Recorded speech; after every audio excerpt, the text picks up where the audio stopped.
Que la Cámara de Diputados finalmente aprobó y despachó ya el proyecto que modifica la ley de drogas. Lo que busca este proyecto en particular es mejorar la persecución del narcotráfico y del crimen organizado, aunque tiene también otras implicancias en este sentido. Sí, para hablar de este tema vamos a tomar contacto a esta hora con Ana María Gasmuri, directora ejecutiva de la Fundación Daya. ¿Cómo está, Ana María? Buenos días. ¿Qué tal? Buenos días. Buenos días, Frecia. Buenos días, Sebastián. Muy bien, gracias. Ana María, han sido críticos, son una de las voces críticas de este despacho de ley, principalmente porque dice que va en contra de aquellas personas que cultivan, pero muchas veces, como lo hacen desde la Fundación Daya y otras organizaciones que reúnen, para aquellas personas que utilizan la cannabis como y con fines medicinales. ¿Cuál y dónde está el límite, creen ustedes, en la discusión de este proyecto? Bueno, a ver, es importante como ir despejando algunas cosas, ¿no? Este proyecto de ley está enfocado teóricamente a algo que a todos nos hace sentido, ¿cierto? Que es mejorar la persecución del narcotráfico. Pero desgraciadamente, al ir al detalle de lo que implicaba este proyecto de ley presentado por el Ejecutivo, ¿cierto? Con suma urgencia, vemos que lo que hace finalmente era borrar aún más los límites entre los usos personales y lo que puede ser el microtráfico. Y eso no es la opinión solamente de Fundación Daya, Fundación Utopía, Fundación Mama Cultiva, sino también de Fundación Chile 21, que acaba de lanzar su propuesta apoyando al precandidato presidencial Heraldo Muñoz con una propuesta en esta materia bien concreta, sino que también esta es la opinión de la Defensoría Penal Pública.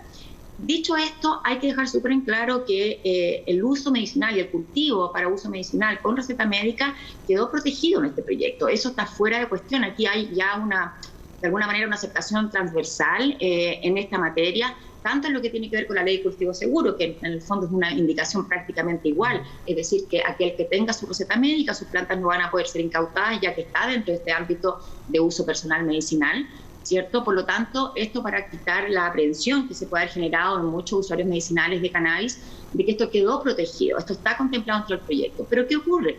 Que esto no alcanza a amparar o a proteger a la inmensa cantidad de usuarios de cannabis en Chile, por ejemplo, que no son usuarios medicinales, que son usuarios adultos o que son usuarios terapéuticos medicinales que lo han hecho de forma automedicada, sin el acompañamiento médico, considerando que todavía son pocos los profesionales en Chile como para poder acoger esta inmensa demanda de los pacientes. Ana María, ¿y por qué ese grupo en particular no quedaría protegido o incorporado?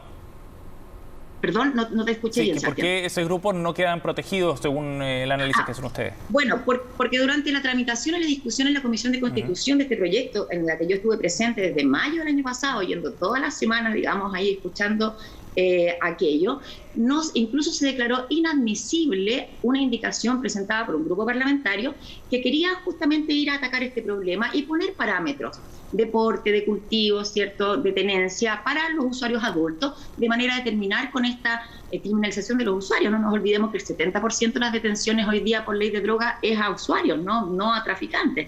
Entonces tuvimos la oportunidad con este proyecto de ley de haber zanjado esta cuestión tan delicada y se declaró inadmisible la indicación, o sea, ni siquiera se pudo discutir, ya que todo el oficialismo votó a favor de la inadmisibilidad, más el voto de Pamela Giles, de la diputada Pamela Giles. Entonces ni siquiera se pudo contemplar la protección de este inmenso grupo que, si lo consideramos numéricamente, es mucho mayor incluso que el grupo de usuarios medicinales. No sé si ustedes conocen la encuesta de Utopía que se dio a conocer a final del año pasado, en que representa prácticamente la totalidad de la población adulta chilena, y bueno, ahí nos dimos cuenta que el 17% de la población adulta chilena son usuarios recreativos de cannabis y el 14% usuarios medicinales.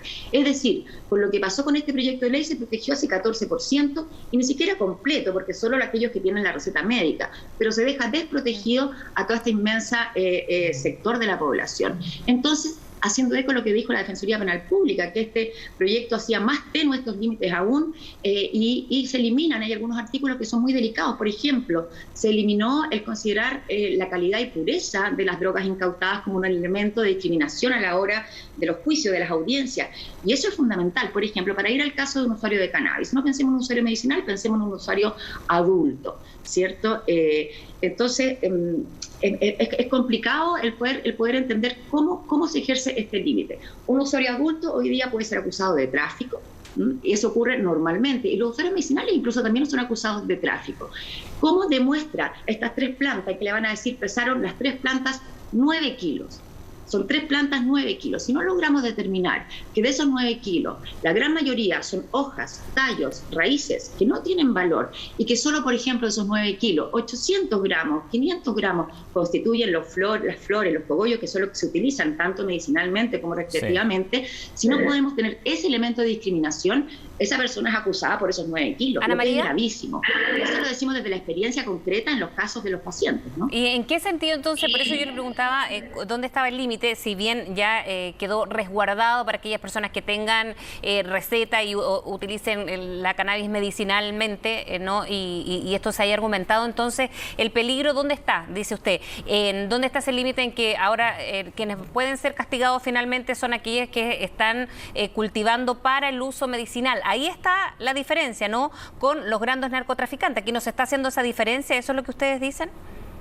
A ver, el uso medicinal quedó cautelado, ya eso está claro. Sí. Los que quedaron desprotegidos son el inmenso universo de otros usuarios, que en Chile, de los 4.800.000 usuarios de cannabis que se supone que existen, 1.900.000 son medicinales, pero todo el resto son usuarios recreativos. Ellos quedan totalmente desprotegidos porque lo más probable es que ahora se les va a acusar de tráfico y además se aumentó la pena al microtráfico, por lo tanto quedan más expuestos y por lo tanto expuestos también a medidas cautelares más gravosas, ya que las penas pueden ser más gravosas. Entonces esto es muy complicado porque entendemos el foco, cómo no vamos a estar de acuerdo en querer perseguir mejor el narcotráfico, pero si insistimos en estas políticas persecutorias que en el fondo es irse armando más, la verdad es que vamos a seguir teniendo los mismos resultados fracasados. Miremos lo que pasó en México, que acaba de legalizar. Eso le iba a preguntar a Ana María, respecto si por dónde ustedes piensan que puede ir un debate viable, ¿no? Porque el narcotráfico es tema, y el gran narcotráfico, no sé cómo mencionarlo, pero en definitiva, lo que está pasando en México, por ejemplo, dicen que podría haber tenido un atajo antes al tema de narcotráfico en ese país. ¿Por ahí va la cosa? Bueno, por algo... Exactamente por ahí. Por eso México acaba de legalizar el uso adulto, además del medicinal. O sea, un país como México que toma esa decisión es porque se dio cuenta que la política persecutoria, que la guerra a las drogas, finalmente ha sido un gran fracaso. Y por favor, nómbreme una parte del mundo donde esta política haya sido exitosa. Solo aumenta el poder del narcotráfico y con más represión y con más leyes punitivas y con populismo penal no vamos a lograr avanzar realmente, sino que hay que mirar las experiencias de los países que ya han tomado estas decisiones, como es Uruguay, ¿cierto? Como es México, y pensemos en México, fuertemente afectado por el narcotráfico. Canadá también hizo lo mismo. Y si miramos las cifras de Canadá, a 1 año y medio de la legalización del uso recreativo, el uso adulto fue legalizado hace 20 años atrás, vemos que ya el 52% se provee en el mercado legal, por lo tanto se le arrebató ese mercado al narcotráfico, y vemos otra cosa súper importante, que disminuyó en un 49% el consumo en escolares, que es el otro gran foco y la gran preocupación que todos tenemos y todos compartimos. Entonces, nos parece mañoso querer insistir en este populismo penal en un momento que toda la evidencia va en otra dirección, y no solo eso, que cuando ya vemos aparecer las primeras propuestas de precandidatos presidenciales que están hablando claramente de legalización. Tenemos, por ejemplo, hemos escuchado al precandidato Jadwe hablar de legalización, al precandidato Desbordes, Mario Desbordes, ha dicho estar a favor de la legalización, y recientemente hemos visto una propuesta más concreta del precandidato Heraldo Muñoz, en que claramente habla de legalización, resguardar el autocultivo, una estricta regulación de manera de arrebatarle el mercado al narcotráfico, proteger los derechos y proteger a las comunidades vulnerables. La verdad es que entonces nos parece que no corresponde avanzar con este proyecto, que bueno, que es populista y por eso hace eco, ¿no? ¿Quién quiere decir, oh, usted no está en contra? En el fondo se produce esto de que si no estás con nosotros estás en contra, eres de los malos. Entonces eso es muy delicado.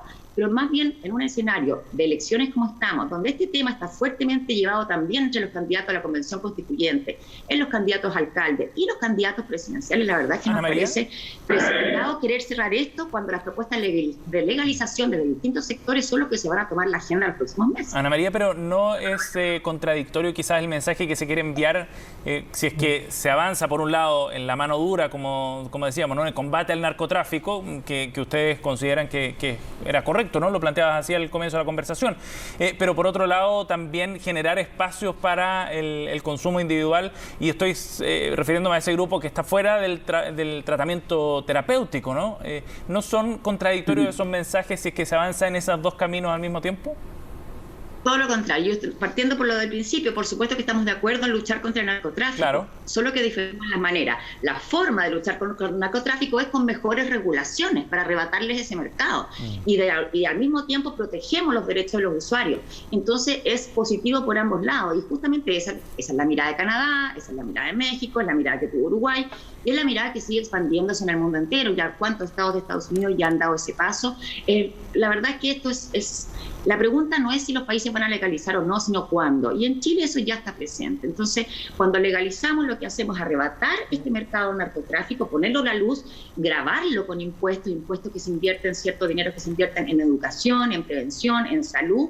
Se protegen las comunidades vulnerables, como son los menores de edad, porque por supuesto que un traficante no tiene ningún pudor en venderle a un menor de edad, mientras que si esto se hace en establecimientos regulados, con estrictos controles, como se está haciendo en otras partes del mundo, ¿cierto? Se ve este resultado de disminuir a la mitad en un año el consumo escolar.